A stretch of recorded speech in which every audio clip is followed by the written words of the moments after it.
Musik itu suara yang melahirkan irama. Maka turunlah surat musik, surah ke-26 Asy-Syu'ara, para pemusik. Siapa ulama ahli tafsir yang mengatakan surat Asy-Syu'ara surat musik? Ada nggak di antara ulama di zaman dahulu mengatakan demikian? Jangan-jangan ini memang produk beliau sendiri, keluar dari kantong pribadi. Assalamualaikum warahmatullahi wabarakatuh. Alhamdulillah, wassalatu wassalamu ala rasulillah. Baik teman-teman, kita simak ya video yang akan disampaikan oleh Ustadz Adi Hidayat terkait dengan musik. Mari kita tonton. Musik itu suara yang melahirkan irama. Selain Al-Quran dan Adhan. Selain Al-Quran dan Adhan. Karena musik itu punya formulanya tersendiri. Saya ulang sedikit saja, sedikit yang tadi sore saya sampaikan. Di zaman Nabi pun sudah ada musik. Sudah ada. Dan musiknya dibagi pada dua bagian. Musik yang dilarang, pemusik itu disebut syair namanya. Tidak pernah orang disebut syair kecuali tahu musik. Karena syarat syair itu menjadi syair itu ada 4. Satu, fasahah, kefasihan. Kedua, uslub, gaya bahasa yang mudah dipahami. Ketiga, khayal, imajinasi yang kuat. Yang keempat, musik. Kalau tak ada musik, tak diakui sebagai syair. Tak diakui sebagai gubahan sastra. Maka ketika disusun ada 16 rumusan. 16 inilah nanti yang melahirkan notasi-notasi dalam musik. Namanya disebut dengan bahar. Ada bahar namanya tawil. Tawilun lahu dunal bukhuri fadailu faulun mafailun faulun mafailu. Kifa nabki min dzikra habibin wa manzili bisaqtil wa bainad dakhuli fahaumali. Kata Imrul Qais 150 tahun sebelum Nabi dilahirkan, ada anak muda sedang bengong karena diputuskan oleh kekasihnya di pinggir lembah, dia merenung. Dia katakan Imrul Qais, "Hey, cukup merenungnya, move on, masih banyak perempuan di muka bumi ini." Itu masih ada tautan musik di dalamnya. Pindah ke rojas, mustafilun mustafilun mustafilun mustafilun mustafilun mustafilun, ya. Sautus safiril bulbuli hayya qalbi thamidi al-ma'u wa zahru ma'a zahri lahdul muqali fa anta ya sayyidi wa sayyidi wa maulali fa kam tayammuni ghazayilun uqayqali qataftuhu min wajatin fi hadha ar-rajuli fa qala la la la faqad ghada muharwidi wal walad wali ya waylali fa qultu la tuwalli fa bayyinul lu'lu ali qalat hina kadha in radidul muqali kahatan ka qailali tatabuli. Itu di antara contohnya. Coba ulang. Ya, madid, mufa'alatun mufa'alatun fa'ilatun mufa'alatun fa'alatun fa'ilatun tala'al badru min thani. Itu ada musiknya dan yang menyanyikan sahabat Nabi. Apakah mereka melupakan Quran? Tidak. Tetap dipakai. Qurannya ada. Cuma berarti ada gelombang yang tidak memengaruhi hafalan Al-Quran walaupun tidak sama. Tapi ada kesesuaian di dalamnya, kesesuaian yang dimaksudkan, dia tidak mengganggu, tapi memberikan motivasi-motivasi lain untuk pencerahan-pencerahan tertentu. Tapi ada yang secara langsung dia bertentangan. Seperti khamriyat. Ya, hayyam bina ilam khamli muskina, ya fawailul lil musallina. Ayo kita pergi untuk minum-minum supaya kita senang-senang, karena neraka wail itu disediakan untuk orang salat, bukan orang yang minum khamr. Fawailul lil musallin. Bukankah Allah mengatakan fawailul lil musallin, neraka wail untuk orang salat, bukan untuk orang yang minum-minum. Itu liberal zaman dulu. Jadi liberal sekarang ketinggalan zaman, sudah ada yang dulu, ya. Maka dia potong-potong ayat, dia potong-potong kemudian bagian hadis untuk seleranya, dibawa untuk dia semau nafsunya. Itu dibikin lewat syair. Maka muncullah kemudian ghazal. Ghazal itu syair-syair untuk berzina. Ya, diajak zina. Namanya lahwal hadis. Maka turun di surah Luqman, "Wa minan nasi may yashtari lahwal hadis liyudilla an sabilillah."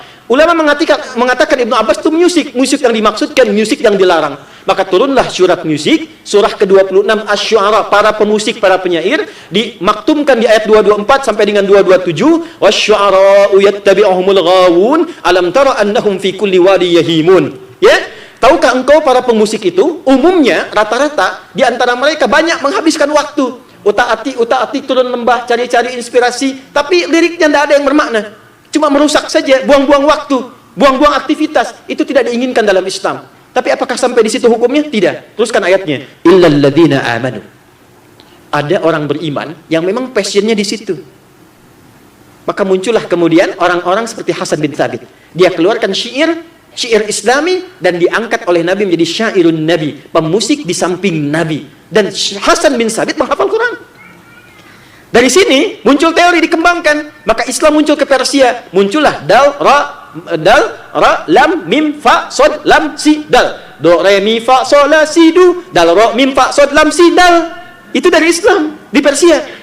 Lalu ditangkap kemudian oleh Barat belajar, dibawa ke Barat, dikombinasikan lewat notasi. Jadilah notasi seperti sekarang. C, D, E, F, G, A, B, C, G, A, B, C, D, F, G, D, F, G, A, B, C, D, A, B, C, D, F, G, A, F, G, A, B, C, D, E, B, C, D, F, G, A, B, F, G, A, B, C, D, A, B, C, D, A, tuh. Kunci A, kunci F, F mayor, A minor dan sebagainya itu ada di situ. Nah, ketika dimunculkan dulu masa Islam, itu musik dirangkai untuk menguatkan keislaman, khususnya memuat gramatika untuk memudahkan belajar Islam. Contoh, ada saya mau belajar Quran, ada nazam namanya. Nazamnya dari musik, dari syair. Nazam Syatibiyah. Anda menghafal itu, hafal teori untuk menghafal Quran. Ada nazam alfiyah di hadis karena Imam As-Suyuti. Anda hafal itu, Anda paham ilmu hadis. Ada alfiyah untuk menghafal gramatikal bahasa Arab. Anda hafal 1002 bait, Anda menguasai kaidah bahasa Arab. Kalamuna lafdhun mufidun kastaqim wasmun wa fi'lun thumma harfunil kalim wahiduhu kalimatun wal qawlu am wa kalimatun biha kalamun qad yu'am bil jarri wat tanwini wan nida wa al wa mustadin lismi tamyizun hasal bika fa'alti atat wa ya if'ali wa nunik balan fi'lun yanjali. Di pesantren-pesantren, bahkan pesantren Quran, mereka menghafal itu, tapi hafal Al-Quran 30 juz dengan 7 riwayat.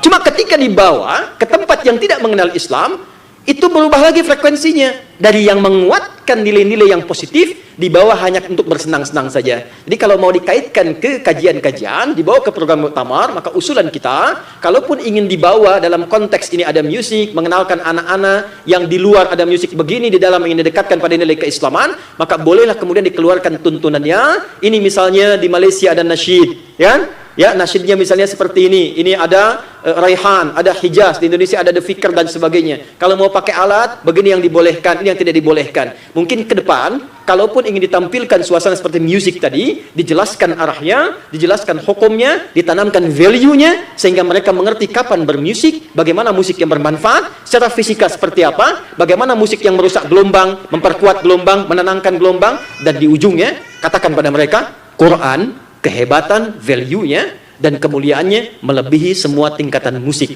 yang nanti menjadi jembatan mereka dari musik beralih kepada Quran. Itulah Misyari Rasid, yang tadinya sebagai penyanyi, sebagai pemusik, luar biasa suara indahnya, tapi beliau alihkan suara indahnya untuk menghafal Quran, dan sekarang jadi imam yang sangat dibanggakan, didoakan, dan dimuliakan di seluruh pemuka bumi.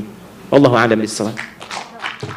Masya Allah ya, retorika yang beliau sampaikan itu sangat luar biasa, sangat baik sekali.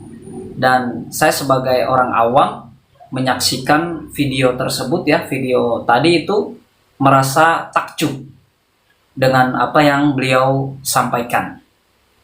Namun ada beberapa hal yang memang dalam tanda kutip itu kontroversial, sehingga ada beberapa ustadz yang menanggapinya, termasuk Ustadz Mufli Sapitra. Beliau menanggapi video tersebut. Mari kita tonton tanggapan beliau. Saya mau nanggapin video yang beredar tentang Ustadz Aidi Hidayat yang seperti ini. Maka turunlah surat musik, surah ke-26 Asy-Syu'ara, para pemusik, para penyair. Dia, tahukah engkau para pemusik itu? Maka muncullah kemudian orang-orang seperti Hasan bin Thabit. Dia keluarkan syair Islami, dan diangkat oleh Nabi menjadi syairun Nabi, pemusik di samping Nabi. Semoga ini bisa menjadi pembanding, dan semoga teman-teman tidak mudah terpengaruh dengan apa yang beliau sampaikan tentang musik ini. Pertama, beliau ini sampai sejauh ini belum juga mengubah cara berdalilnya. Memang berdalilnya beliau ini banyaknya dicocokologi, dipaksakan, tidak berlandaskan manhaj salafus saleh, tidak menyandarkan pemahamannya kepada para ulama yang mu'tabar, para ulama yang memang betul-betul ahli tafsir. Coba yang pertama, siapa ulama ahli tafsir yang mengatakan surat Asy-Syu'ara surat musik? Ada nggak di antara ulama di zaman dahulu mengatakan demikian? Jangan-jangan ini memang produk beliau sendiri, keluar dari kantong pribadi, dengan mudahnya disebarkan kepada kaum muslimin. Yang kedua, beliau ini tidak bisa membedakan antara syair kemudian musik. Bagaimana bisa menyamakan yang tidak sama? Kalau orang kafir di zaman dahulu menyamakan riba dengan jual beli, beliau ini menyamakan antara musik dengan syair. Syair itu adalah rangkaian kata-kata. Kalau kemudian dinadakan, namanya nasyid. Musik itu pakai alat musik. Contoh, orang membuat syair.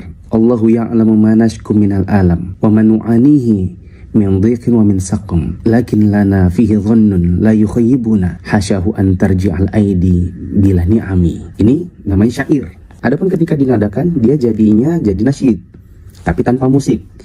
Allahu ya'lamu ma nashku minal alami wa ma nu'anihi min dhiqin wa min saqami لكن لنا فيه ظن لا يخيبنا حاشاه أن ترجع الأيدي بلا نعم.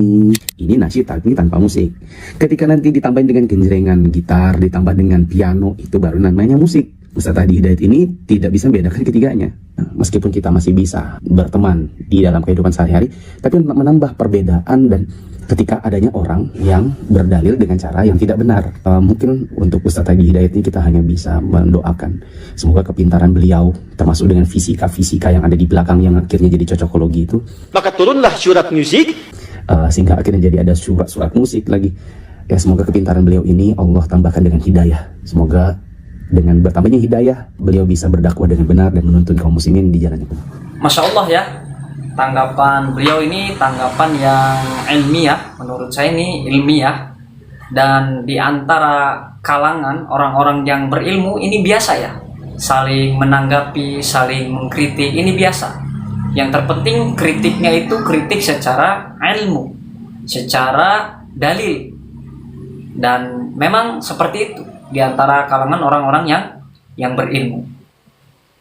Dan kita sebagai para penuntut ilmu tidak boleh fanatik terhadap seseorang. Namun kita harus fanatik terhadap ilmunya. Artinya apa yang disampaikannya. Jika memang yang disampaikannya itu ilmiah, sesuai dengan Al-Quran dan Al-Hadis, juga sesuai dengan pemahaman para salafus saleh, dan kita sebagai penuntut ilmu wajib menerimanya. Kita nggak boleh sombong. Karena sesungguhnya sombong itu bahaya sekali. Sombong itu bukan orang yang membusukkan dada, kemudian petetang-peteteng, bukan. Sombong itu kata Rasulullah SAW, al-kibru batarul haq wa ghamtun nas.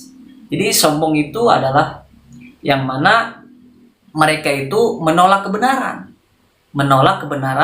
dan meremehkan manusia. Ini bahaya sekali ya. Jadi himbauan untuk teman-teman para penuntut ilmu, kita harus rasional dalam menanggapi hal ini. Kita harus rasional ya. Kita harus jujur. Jadi kita ini harus jujur dalam menuntut ilmu, dalam menyikapi hal-hal yang seperti ini. Ini sudah biasa di kalangan orang-orang yang berilmu. Para alim ulama juga demikian. Jika kita membuka pikiran kita di ruang publik, maka kita harus siap dikritik juga secara publik. Jadi seperti itu teman-teman ya. Ini biasa ya. Biasa di kalangan orang-orang yang berilmu. Yang terpenting tugas kita tidak boleh fanatik.